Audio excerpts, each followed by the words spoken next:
திருச்செந்தூரில் போர் புரிந்து சினமெல்லாம் தீர்த்த கந்தன் திருத்தணி கோயில் கொண்டாராம்.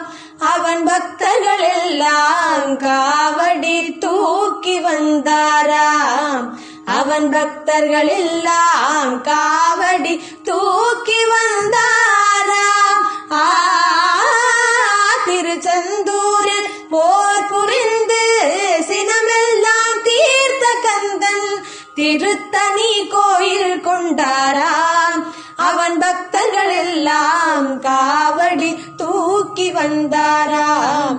அவன் பக்தர்கள் எல்லாம் காவடி தூக்கி வந்தாராம்.